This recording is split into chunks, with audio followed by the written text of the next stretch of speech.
So सुख आकुलता बिन कहिए, आकुलता शिवमाहिन का ते शिवमगला दो ते। सम्यक दर्शन ज्ञान चरण शिवमग सो विविध विचारो, जो सत्यार करू सो निश्चय कारण सो व्यवहार। याचं थोडंसं चिंतन आपल्याला करायचं आहे।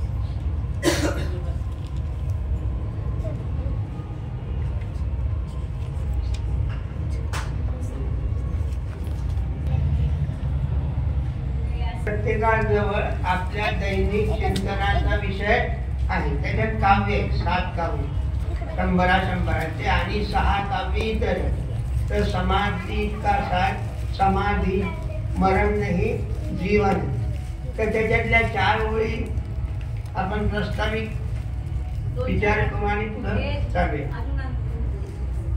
तर हे 4 ओळी कशाकरता म्हणतो की ते जे डॉक्टर साहेबांच्या सप्तशतकामध्ये त्याचं चिंतन आपल्याला व्हावं आणि ते दररोज आपल्या चिंतनात राहावं याच्याकरता ही प्रोत्साहन म्हणून वाचून दाखवतो। पहिलं अन्य महत्वपूर्ण रचनामध्ये समाधी का सार समाधी मरण नाही जीवन। समाधी म्हणलं की लगेच मरणाचं आपले मरण पुढं राहील मुळीच नाही। डॉक्टर साहेबांना हुकुमचंद झालेलीना इथे सांगितलं समाधी म्हणजे जीवन, समाधी मरण नाही। तर त्यावर जे 4 ओळी त्यांनी लिहिलेल्या आहेत त्या पहा। यदि समाधिमय जीवन है तो मरण समाधिमय होगा, यदि जीवन है आकुलतामय तो मरण कहाँ सुखमय होगा। संयोगों से एकत्व तेजो ममता छोड़ो, संयोगों से कर्तापन भोक्तापन तोड़ो, अपनापन जोड़ो अपने। आपल्या त्या 4 ओळीचा संदर्भ आहे म्हणून मी ही 4 ओळी म्हणून दाखवली। यदि समाधिमय जीवन है तो मरण समाधिमय होगा। म्हणजे दिवसातून 2-3 जर ताट पिलं तर संध्याकाळच्या वेळेस कशाचे ढेकर येतील काकाचे। आणि बासुंदी पिली तर बासुंदीचा स्वाद येईल। जीवनभर जे कराल ते मरताना आठवण। अनेक कथा आहे त्याबद्दल आणि शिर्डी लोकांच्या तर भरपूरच कथा आहे की तो मरताना म्हणतो अरे पहा पहा पहा बाप ते 4 पोरं असतात तर तो त्याला वाटतं इथं काहीतरी ठेवलेलं आहे। पण तोही सांगत म्हणे मी ती गाय म्हणजे जीवनभर परिग्रहाची चिंता म्हणून मरण देखील परिग्रहात होईल। यदि समाधिमय जीवन है तो मरण यदि समाधिमय जीवन है तो मरण समाधिमय होगा। तत्वज्ञानाचा अमृत जर जीवनभर पिलं तर समाधीचा अमृत मरताना पिता येईल। समाधी जर समाधी सुखमय होईल। सगळे अनुकूल त्याला मुलं ऐकत नाही, सुना ऐकत नाही, समाज ऐकत नाही, आपल्या प्रति अनुकूल कोणीही नाही। असं रडगाणं गावो नका। असं रडगाणं गाण्यात काही अर्थ नाही। सगळे अनुकूल आहे। तू अनुकूल झाला की सगळे अनुकूल आहे। परिग्रह सुख नाही, अपरिग्रह हे जैनाचं सुंदर तत्वज्ञान। 5 पाप आहे ना, 4 पाप सर्व धर्मात आहे। कोणताही धर्म घ्या, जे बाकीचे 4 पाप आहेत ते सर्वांनी सांगितले। पण जैन असं एक तत्वज्ञान आहे, धर्म आहे की त्यांनी परिग्रहाला पाप घोषित केलेलं आहे। आणि पहिल्यात मोठा परिग्रह कोणता आहे? मिथ्या। असं सुंदर चिंतन असल्यावर मरताना आपण तर होईलच कसं? तत्वज्ञानाचा अमृत जीवनभर प्या। तत्वज्ञानाचा अमृत जीवनभर प्या। मरण अगदी सुंदर सहज होईल। यदि समाधिमय जीवन है तो मरण समाधिमय होगा, यदि जीवन है आकुलतामय तो मरण कहाँ से सुखमय होगा। जीवनभर आकुलता आकुलता परिग्रह जोडण्याची काय करावं? हे नाही ते नाही, काहीच माझं चालत नाही घरात, संसाराचं चित्रण असं आहे की जो संसार आहे तो दुःखमय आहे आणि संसारात दुःख शोधणं हा वेडेपणा आहे. त्याकरता मोक्ष मार्गाचा लागायला पाहिजे. जैन दर्शनाच्या तीर्थंकराच्या पथपथावर चालायला पाहिजे. संयोगो से एकत्व तजो, ममता छोडो संयोगो से. एकत्व, ममत्व, कर्तृत्व, भोक्तृत्व, मिथ्यात्व, मान्यतेचे हे चार बिंदू, त्याच्यातलं आपलं एकत्व सोडायचंय. ममन कर्तापण भोक्तापण तोडो, आपणापण जोडो आपलेच. आपल्यामध्ये राहा. जेव्हा मी आत्म्याकडे पाहतो तेव्हा आनंदाचा धरा पाहू लागतो. जेव्हा पराकडे पाहतो तेव्हा दुःख दिसतं. दुःख. पर म्हणजे सगळे आले ते. पर म्हणजे ग्राम, देश, स्त्री, पुत्र, सगळे आले. परिग्रहात दुःख, परिग्रहात दुःख, परिग्रहात दुःख. अपरिग्रह ही जैन दर्शनाची दिव्य दृष्टी आहे. हा भगवान सृष्टीचा करता धरता नाही. स्वावलंबन हे जैन दर्शनाचे केंद्रबिंदू आहे. अपरिग्रह त्याच्यावर तुका झालासे कळस भजन करा सावकाश. तुकाराम महाराजानं जे काय लिहिले अभंग आणि ते मंदिरावर कळसासारखे लिहिले. कळस चढवला. सगळ्या भक्ती मार्गावर तुकाराम महाराजांनी कळस चढवला. तसं जैन दर्शनानं अपरिग्रह घोषित करून सगळ्या संसारावर सुवर्ण कळश चढवला. परिग्रहात राशील तर आनंदी आनंदकडे, इकडे तिकडे सोयीकडे. पुन्हा येऊ आपण त्या श्रावण मासाकडे. श्रावण मासी हर्ष मानसी हिरवळ दाटे चोहीकडे. सरसरे येते शिरवा क्षणात भिनली ऊन पडे. याचं उदाहरण मी कशा करता दिलं होतं की जसं त्या कवीला श्रावण मासाचं श्रावणात तो एकरूप झाला आणि त्याने ती कविता लिहिली. त्याच्यात 2 ओळी मी मुद्दाम आज सांगतो आपल्या याला जोडू नये. त्या 4 शब्द आले द्यायला. देवदर्शना निगती ललना हर्षमायना हृदयात वदनी त्यांच्या वाचून घ्यावे श्रावण महिन्याचे गीत. त्याच्यात थोडा बदल करूया. देवदर्शना निगती ललना पुरुषे दोघं जीव. देवदर्शना निगती ललना हर्षमायना हृदयात वदनी त्यांच्या वाचून घ्यावे दशलक्षण धर्माचे गीत. हा कितवा दिवस आहे? दशलक्षण धर्माचा पहिला. हा पहिला दिवस आहे. इथून पहिला दिवस सुरू होणार आहे. उद्या हे 10वा दिवस विसरून जायचं. कशा करता दशलक्षण धर्म साजरे केले? उद्यापासून आपल्या वदनी त्यांच्या वाचून घ्यावे दशलक्षण ते गीत. आपल्या वदनावर उद्यापासून दिसला पाहिजे दशलक्षण साजरा केल्याचं. किती सुंदर आहे. देवदर्शना कधी निघतात? त्या श्रावण महिन्यात. देवदर्शना निगती ललना हर्षमायना हृदयात वदनी त्यांच्या वाचून घ्यावे श्रावण महिन्याचे गीत. देवदर्शना निगती ललना हर्षमायना हृदयात वदनी त्यांच्या वाचून घ्यावे दशलक्षण धर्माचे गीत. उद्यापासून दशलक्षण धर्माचे गीत आपल्या चेहऱ्यावर उमटलं पाहिजे. खरे का खोटे? म्हणजे उद्यापासून 9वा दिवस. उद्यापासून 9 दशलक्षण धर्म सुरू, दशलक्षण महापर्व सुरू होणार आहे. त्याचं दशलक्षण महापर्व साजरं केल्याचं चिंतन आहे. आता आपण पाहू आपल्या 4 ओळीकडे.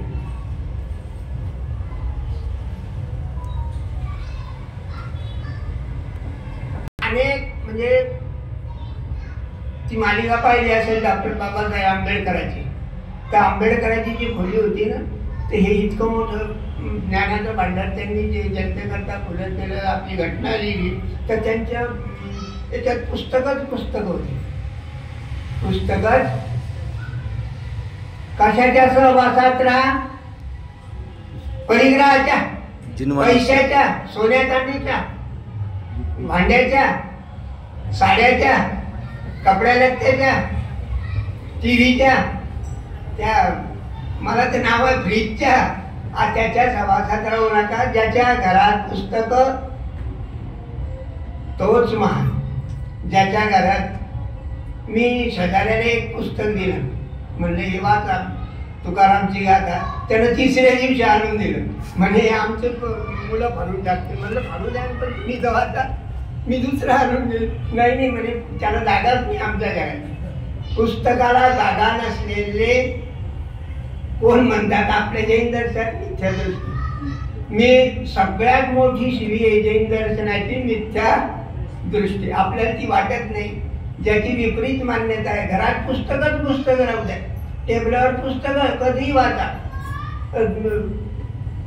पुस्तक म्हणजे आपले जैन दर्शनाचे राहा असं नाही. तुकारामची गाथाही असली पाहिजे. हे जे पाटणकर आहे यांचंही पुस्तक असलं पाहिजे. सार्थ शालेय सुभाषित बी असलं पाहिजे. म्हणजे सगळं चिंतनाचे विषय असले पाहिजे. चला पहा, आता नको हित हे सुख सो सुख आकुलता बिनत हिये आकुलता शिवमाहीनता ते शिवमग लागो तेही.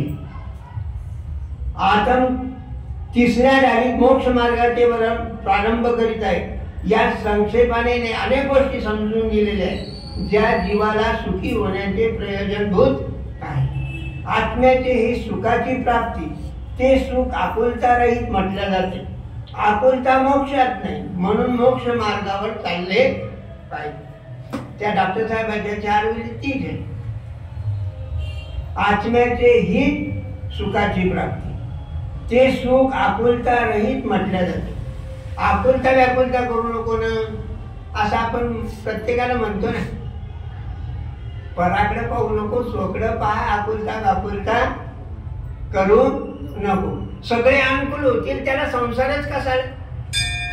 सगळी अनुकूलता आहे तो संसारच नाही. जिथं प्रतिकूलता आहे तिथं संसार आहे. आकुलता मोक्षात नाही, म्हणून मोक्ष मार्गावर लागते. मोक्षात आकुलता नाही म्हणजे दर्शन म्हणतात मोक्षाला लागले पाहिजे. आत्म्याचे हित काय, सुख कशाला म्हणतात, खरे सुख काय. आत्म्याचे हित सुख आणि आनंद आहे. आत्म्याचं सुख आहे सुख आणि आनंद. सुखापेक्षाही आनंद महत्वाचा आहे. आचार्य आर्यानंदी महाराज नेहमी प्रवचनात सांगत होते, सुखाला विरुद्ध शब्द आहे कोणता, दुःख. पण आनंदाला विरुद्ध शब्द नाही. अगदी भर देऊन म्हणजे त्याच्यावर वजन देऊन आर्यानंदी महाराज सांगत होते, हे जीवांनो, आनंदाला विरुद्ध शब्द नाही, सुखाला विरुद्ध शब्द आहे. सुख म्हटल्या जातं पण त्याला विरुद्ध शब्द आहे दुःख. पण आनंदाला विरुद्ध शब्द नाही. आनंदाच्या आनंद आनंद आनंद. मैं ज्ञानानंद स्वभावी हूँ. मी सुख स्वभावी नाही, मी ज्ञानानंद स्वभावी हूँ. निराकुलतामध्ये आनंद आहे.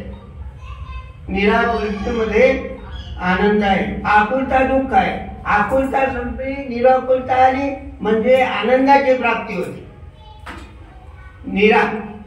निराकुल राहणं, कशाला चिंतन करते, कशाला काय करते, निराकुल राहा असं सगळे 24 तीर्थंकर सांगतात. आत्म्याचा जो निराकुल स्वभाव आहे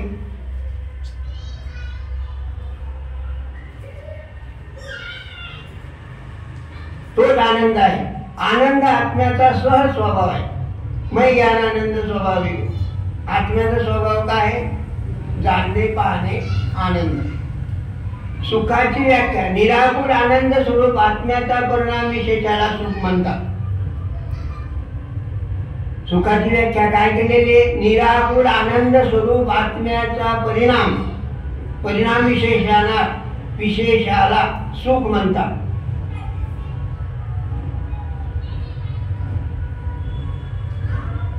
आत्मा का ज्ञानमय एवं आनंदमय परिणामना ही शुद्ध का संस्कार आहे असं शास्त्रात म्हणलेले. आत्मा का ज्ञान रूप एवं आनंद रूप परिणामना ही शुद्धता संस्कार आहे.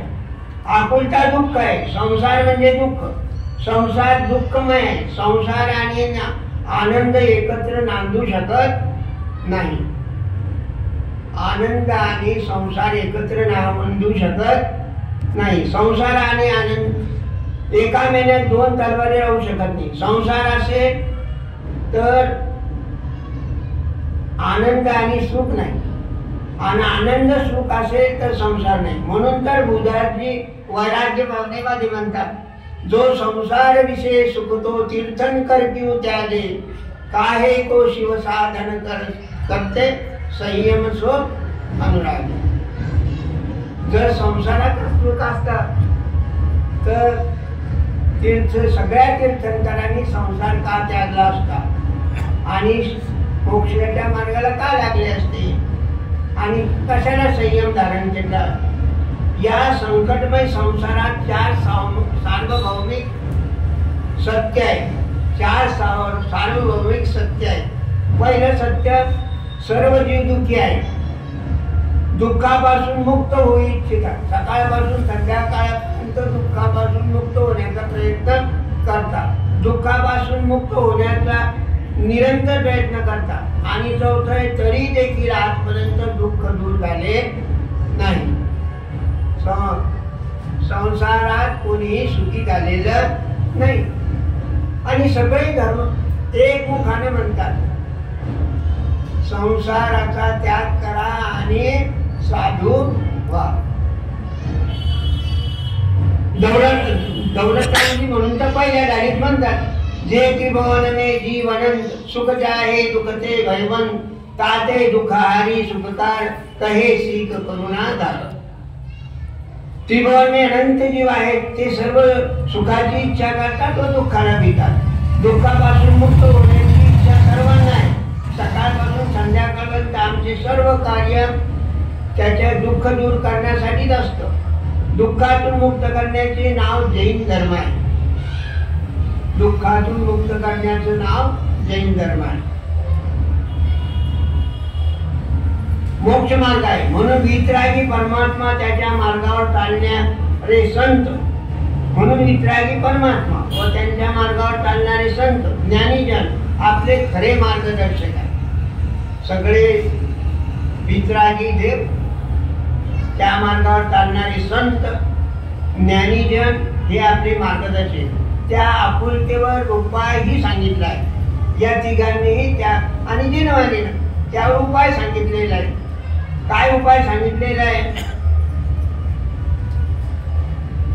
की तुम्हाला जर सुखी व्हायचं असेल आणि आपुलता कमी करून निराकुल पद प्राप्त करून घ्यायचं असेल तर ही तीन गोष्टीचा त्याग करायला पाहिजे. काम भोगाची आकुलता आहे, कशाची आकुलता आहे आणि जाणण्याची आकुलता. आकुलता तीन प्रकारची. कोणती? पहिल्यानं काम भोगाची आकुलता, दुसरी कशाची आकुलता आणि तिसरी जाणण्याची आकुलता. काम भोगाची आकुलता, आकुलतेचे कारण इच्छा उत्पन्न होणे. आकुलता कशाला म्हणतात ते सांगितले. इच्छा झाल्या नाही तर दुःख होणार नाही. इच्छा प्रत्येक क्षणाला नव्या नव्या उत्पन्न होतात. आम्ही तर इच्छाचे गुलाम झालेले.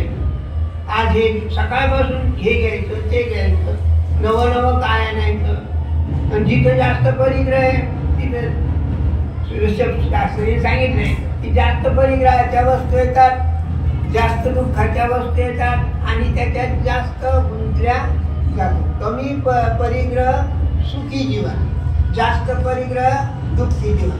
इतका परिग्रह जोडू नका की ज्याचे तुम्हाला लोकर व्हावं लागेल किंवा त्याची रखवाली करावं लागेल. इतका काही परिग्रह जोडू नका. सीमित परिग्रह जोडा.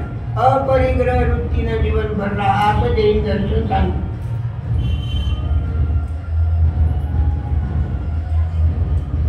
संसारातील सर्व प्रकारचे दुःख आणि इच्छा उत्पन्न होण्याचे मूळ कारण आहे मोह आहे. दुःखाचं कारण काय आहे? मोह, भ्रमाने अज्ञानाने परवस्तूला आपले मानले आहे. ममत्व भावच दुःखाला कारण आहे. ममत्व भावच दुःखाला कारण. ज्ञानी पराला जाणतो पण त्याच्यात मोह करत नाही, ममत्व करत नाही. ज्ञानी म्हणजे सम्यक दृष्टी जीव. अज्ञानी पराला जाणतो आणि त्याच्यात मोह करतो. त्याच्याकडलं सुंदर उदाहरण दिलेले आहे. वर्तमानपत्रात म्हणजे गुजरातची बातमी आली की 5 लोक अपघातात वारले. तर आपल्याला दुःख होतं का?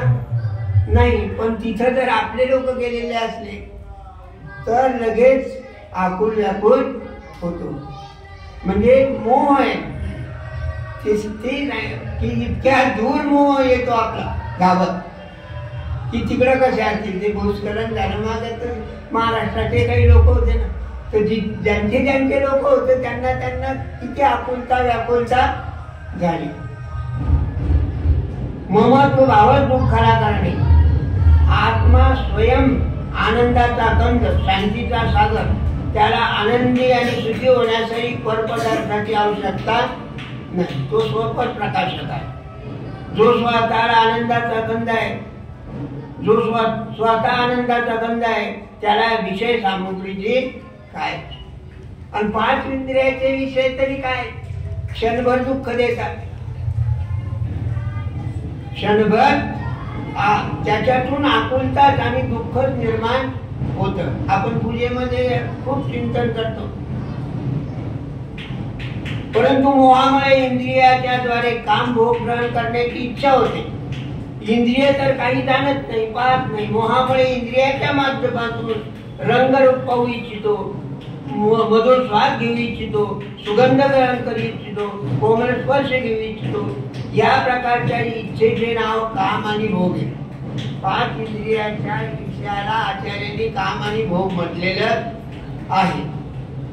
तर काम मध्ये स्पर्शन आणि रसना घेतलेली आचार्याने. 2 इंद्रिय घेतलेले काम मध्ये, स्पर्शन आणि रसना. आणि भोग मध्ये घ्राण चक्षु कर्ण. यांच्या विषयाला काम भोग म्हटलेलं आहे. आणि जे स्पर्श 8 प्रकारचा, रस 5 प्रकारचा, गंध 2 प्रकारचा आणि वर्ण 5 प्रकार. एकूण ह्या कशाच्या पर्याय आहेत? पुद्गलाच्या. ह्या कशाच्या पर्याय आहेत? ज्यामध्ये स्पर्श गंध असतं त्याला पुद्गल म्हणतात. जो ज्ञानानंद स्वभावी त्याला जीव म्हणतात. मोहामुळे इंद्रिय आपापल्या विषयामध्ये प्रवृत्ती करतात. मोहामुळे विषयाची इच्छा होते. अनादी काळापासून अज्ञानी पुद्गलाच्या 20 पर्यायाला आपले मानून बसलेला आहे. या 20 पर्यायाचा मालक पुद्गल आहे. तू नाही, तू नाही आणि तू नाही, जीव नाही. मग अरस, अरूपी, अगंधी, अस्पर्शी त्या जे ज्ञानानंद स्वाभावी त्याच्या सुंदर चिंतन डॉक्टर बकुलचंद बारेजीनं केलेलं आहे. या 20 पर्यायाचा मालक कोण आहे? पुद्गल.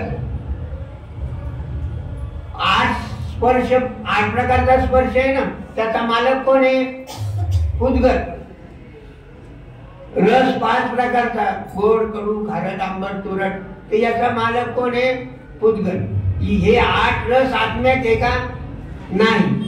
गंध, सुगंध आणि दुर्गंध पुद्गलामध्ये आत्म्यात आहे का? म्हणून दररोज ते मग ज्ञानानंद स्वभावी वाचलं म्हणजे गायलं पाहिजे.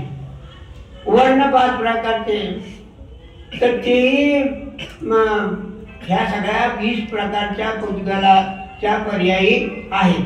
शब्दाचे 7 पर्याय आहेत. ते कधी कधी 27 सांगतात, तर 7 घालतात त्याच्यात त्या.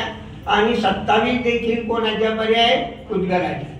आणि पुद्गल त्याचा मालक आहे, जीव नाही असे जाणून घ्या. हे आत्मा, तुझा यात कोणताही संबंध नाही असे समजून आपल्या आत्म्याकडे दृष्टी कर. इच्छा तर अनंत आहे. एक सुभाषित आहे,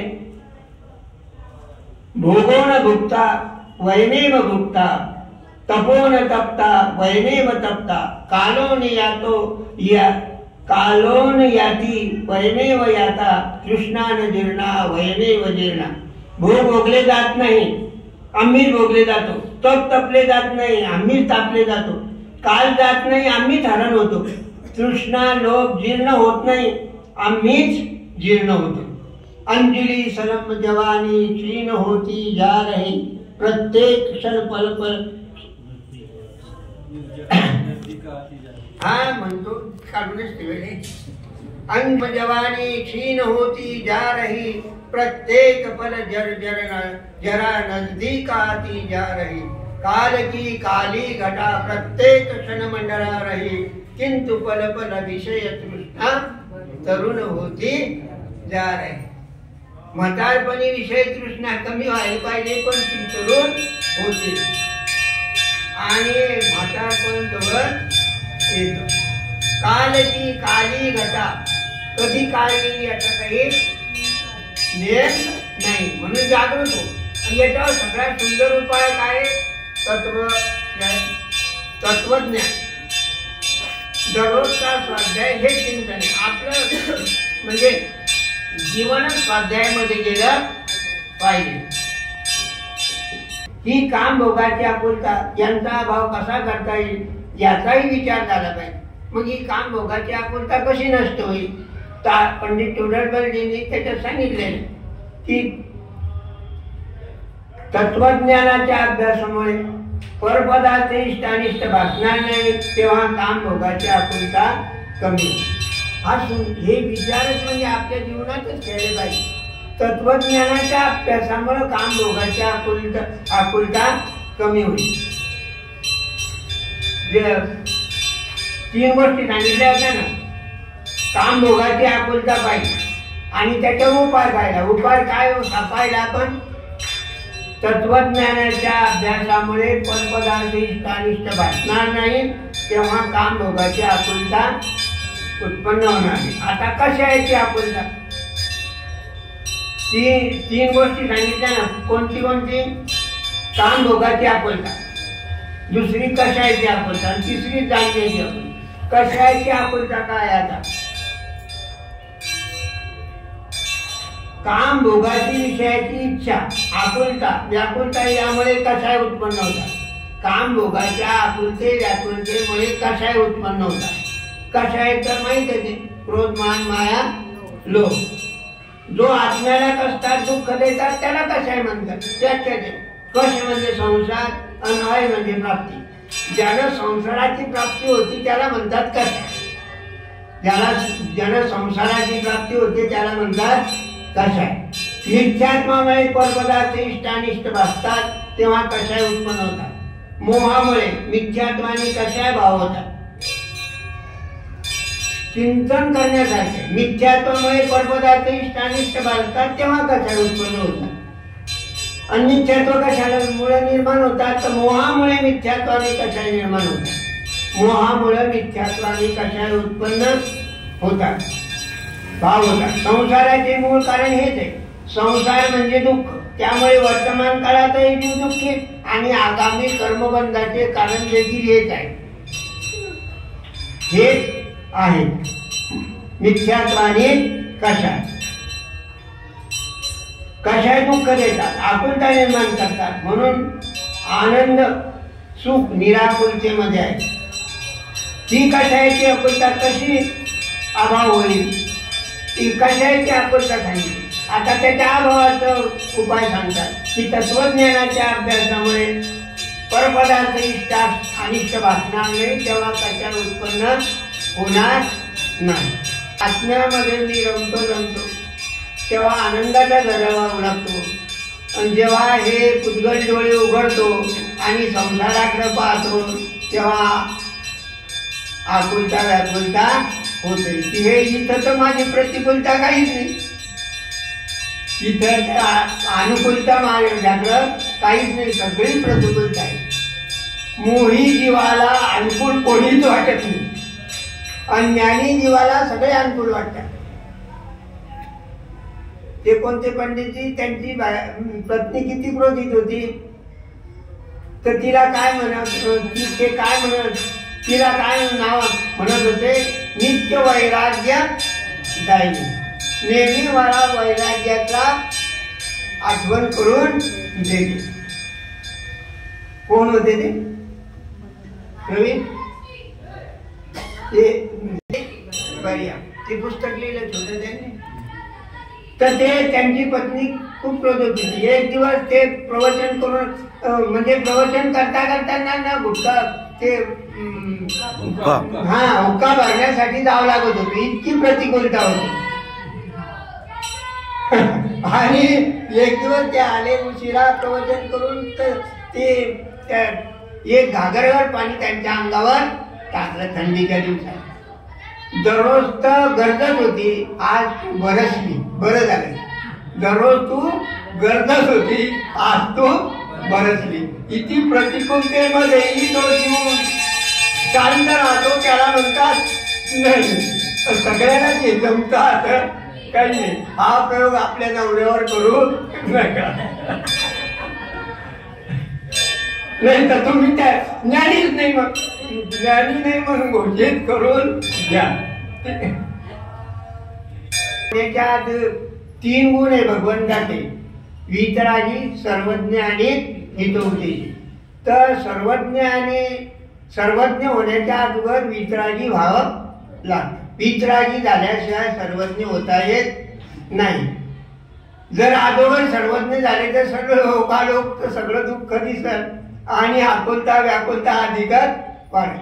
वितराग झाल्यावर तिकडे पाहण्याची इच्छाच होत नाही.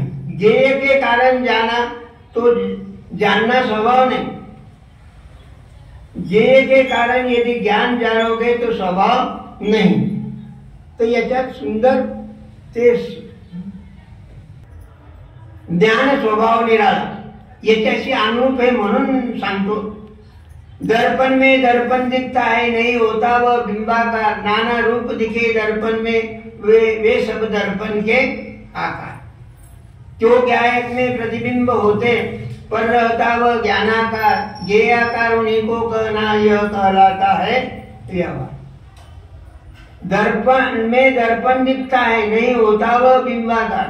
नाना रूप दिखे दर्पण में वह सब दर्पण के आकार. मोर दर्पणामध्ये दिसतो तो मोर दर्पणामध्ये गेलेला नाही. तो कशाचा स्वभाव आहे? सब दर्पण के आकार. दर्पण मध्ये दिसलेला आहे. मोर दर्पणामध्ये गेलेला नाही. तसं गेय आपल्यामध्ये आलेले नाही. हिंदीत गेय म्हणतात, मराठीत त्यांना काय म्हणायचं? ज्ञेय.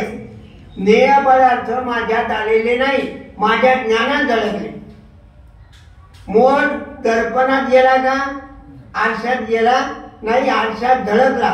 तसं परपदार्थ माझ्या ज्ञानात झळकतात, माझ्यात येत नाही. ज्ञेयामध्ये राहतो, ज्ञानामध्ये राहतो. ज्ञानामध्ये म्हणून पहा, दर्पण में दर्पण दिखता है. दर्पणात दर्पण दिसतो. नाही होता व बिंबाकार. मोराकार झाला का दर्पण? आपलं दर्पण मोराकार झाला नाही. नाना रूप दिखे दर्पण ने. मोर दिसतो आणि पुस्तक दिसतं, ताजमहल दिसतो, मोदी दिसतात. हे सब दर्पण के आकार. तो गायक में प्रतिबिंबित होते वह रहता ज्ञानाकार. ज्ञानाकार झाला. ताजमहल माझ्या ज्ञानात दिसला तर मी ताजमहल रूप झालो का? नाही, माझ्या ज्ञानात ताजमहल दिसला. दर्पण में दर्पण दिखता है नहीं होता बिंब. जे आकार उन्हीं को कहना यह कहलाता है. जे आकार म्हणणं त्याला व्यवहार म्हणतात. व्यवहारानं ताजमहल मला दिसला, पण ताजमहल मी कशानं पाहिला? माझ्या ज्ञानानं पाहिला ताजमहल. दर्पण में दर्पण ही देखे नहीं देखना जो प्रतिबिंबों में दर्पण ही है, बाहर ही रहता है. बाहरच राहायचं मोर. ज्ञान ज्ञेय को भिन्न मानकर सुखी रहे वे ज्ञानी. ज्ञान आणि ज्ञेय जो भिन्न भिन्न मानतो तो सुखी राहतो. जो आपल्यामध्ये घेतो ज्ञेयाला तो दुःखी होतो. जो मुलाला आपल्यामध्ये घेतो, ममत्व करतो, की आता काहीच ऐकत नाही माझं. आणि त्यांना म्हटलं त्याचं परिणामन स्वतंत्र आहे, माझं परिणामन स्वतंत्र आहे, तो त्याच्याप्रमाणे.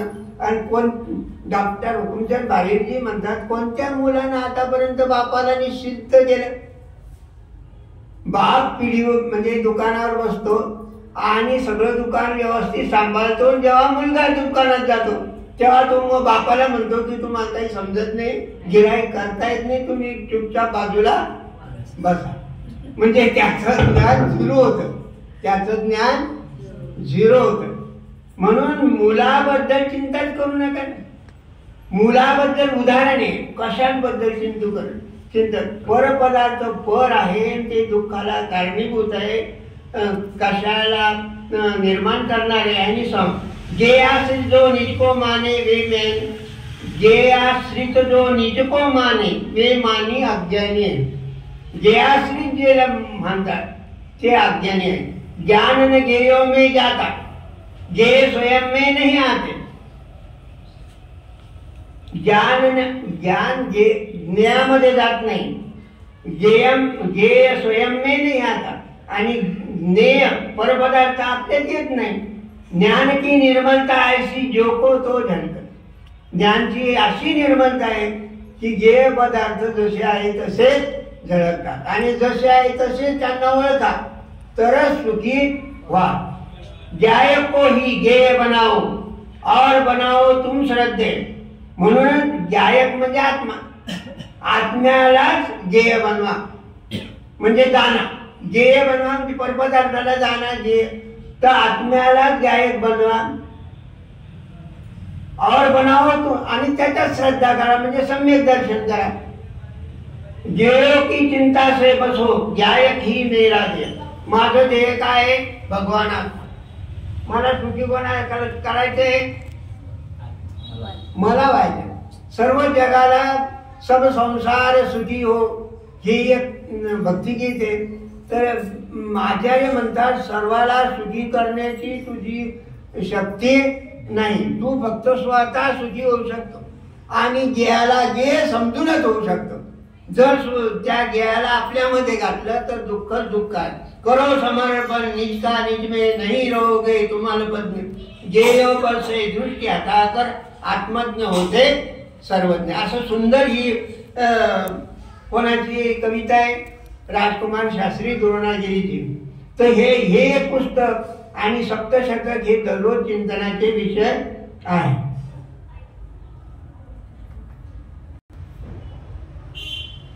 धोका कोणाला आहे? अज्ञानीला. ज्ञानीला धोका नाही. धोका ममत्वामध्ये. भगवानाच्या ज्ञानात लोकालोक जळतात, त्यांना रागद्वेष नाही, त्यात ममत्व नाही, वितरागी आहे म्हणून ते सुखी आहे. आपण जे 170 तीर्थंकर विधान केलं ना त्याच्यात खूप सुंदर ते पाहू. जे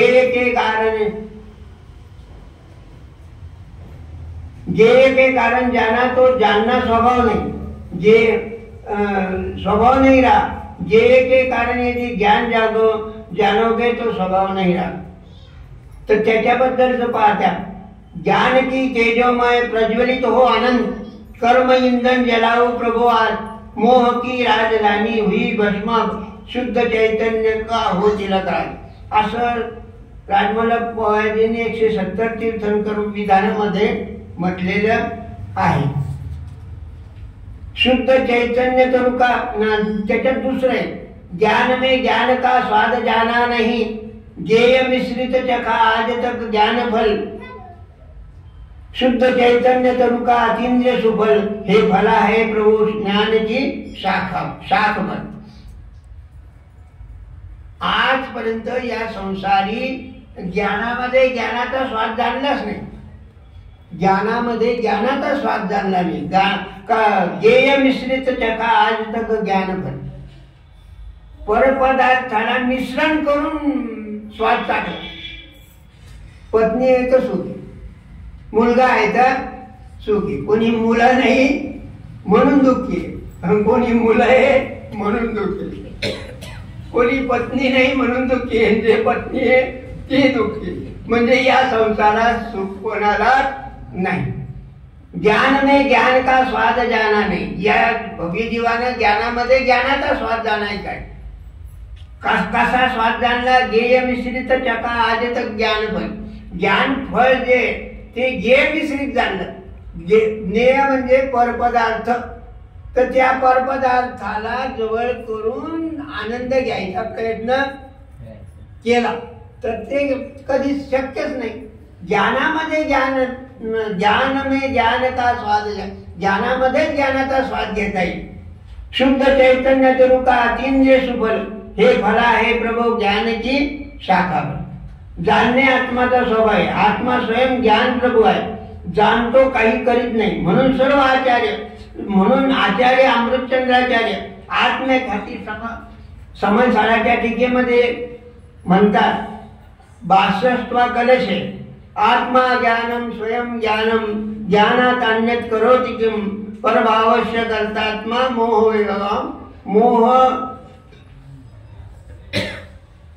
मोहयम व्यवहारिणाम. आत्मा स्वयं ज्ञान स्वरूप आहे. स्वयं ज्ञानच आहे. ज्ञानाशिवाय तो काय करतो? आत्मा परभावाचा करता आहे असे मानणे व्यवहारी जीवाचा मोह आहे. व्यवहारी जीवाचा मोह आहे.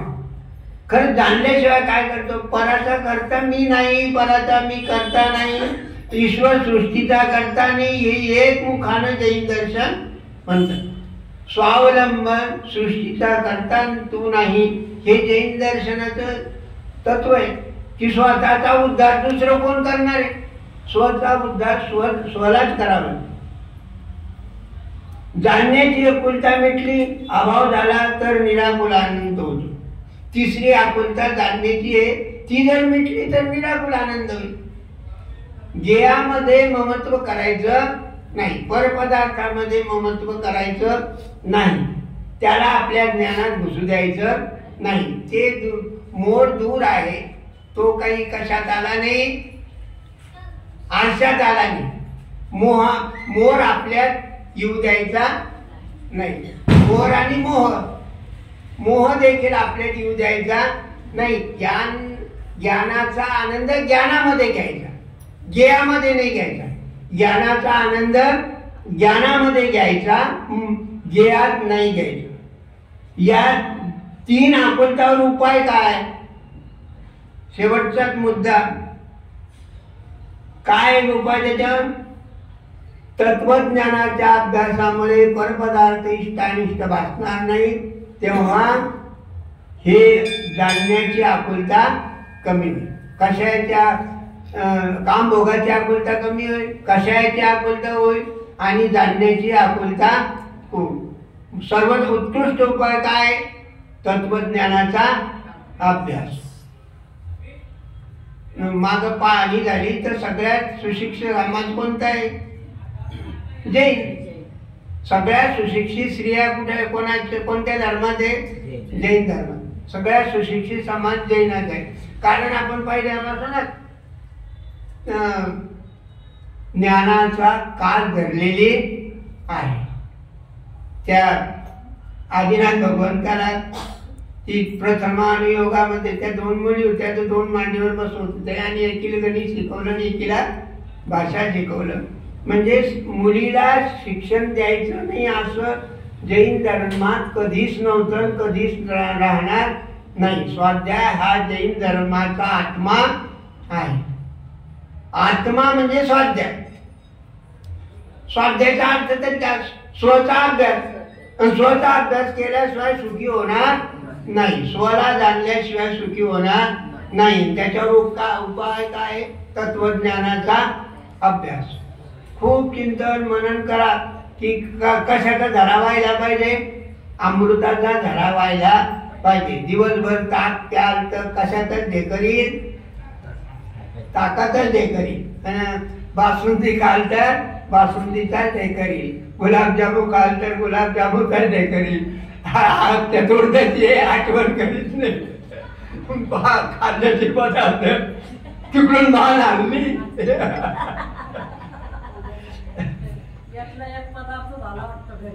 उपाय काय? की तत्वज्ञानाच्या अभ्यासामुळे निराकुलता वितरागता येते. निराकुलतेतच आनंद आहे, निराकुलतेतच आनंद आहे. परमपूज्य वीर सागर महाराज म्हणतात, वितराग नाही, वितरागाने हा सम्यक पुरुषार्थ आहे. वीर सागर महाराज कुठे होऊन गेले? दक्षिणेकडे होऊन गेले. त्यांची समाधी कुठे आहे? कुंथलगिरीला. ते काय म्हणतात? वितरागाने हाच पुरुषार्थ आहे. काय म्हणतात ते? वितरागाने हा सम्यक पुरुषार्थ आहे. आत्मजीवन मंगलमय हे समजले की आनंद आणि उत्साहाचे वारे वाहू लागतात. हे त्यांचं 2 वाक्य आहे. 2 वाक्य महत्वाचे. आत्मजीवन मंगलमय झाले आहे हे समजले की आनंद आणि उत्साहाचे वारे संचारू लागतात. त्याला सम्यक दर्शन ज्ञान चारित्र्य खरा मोक्ष मार्ग आहे समजू लागते. आकुलता मोक्षात नाही, म्हणून मोक्ष मार्गावर चालले पाहिजे. म्हणून मोक्ष मार्गावर चालले पाहिजे. आपल्या त्या 2 ओळी कोणत्या आहे? त्या 2 ओळी कुठे छाडा पहा आता त्या 2 ओळीकडे. पहिल्या तिसरी डाल. आतमको हित हे सुख सो आकुलता बिन कहिये, आकुलता शिवमाहीन ताते शिवमग लागो ते. म्हणून शिवमार्गाला लागलं पाहिजे. जैन धर्माचा जो मुख्य ग्रंथ आहे कोणता? मोक्षशास्त्र तत्वार सूत्र. तो कोणी लिहिला? उमास्वामीने लिहिला. त्या तत्वार सूत्रात पहिलं सूत्र कोणतं आहे? सम्यक दर्शन चारित्र्यांनी मोक्ष मार्ग. सम्यक दर्शन ज्ञान चारित्र्य या तिन्हीचे एकताच मोक्ष मार्ग आहे. आणि या मोक्ष मार्गावर सर्व भवी जीव लागोत या मंगल भावनेनं मी इथं समाप्त करतो.